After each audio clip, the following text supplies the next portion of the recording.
vocês a história da fogueira de São João.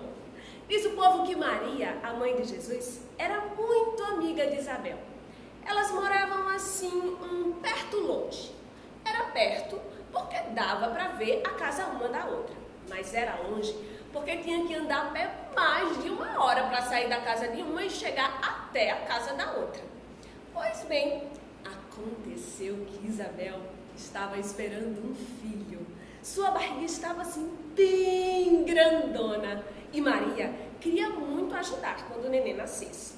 Então elas combinaram assim: quando chegasse a hora, Zacarias, o marido de Isabel, iria fazer uma fogueira bem grande para avisar Maria. E foi assim que sucedeu. Quando Isabel chamou o marido dizendo que estava na hora, ele acendeu a fogueira que já estava preparada, anunciando o nascimento do menino, que recebeu o nome de João. Maria e José saíram correndo para a casa de Isabel e quando lá chegaram foram recebidos com uma grande festa.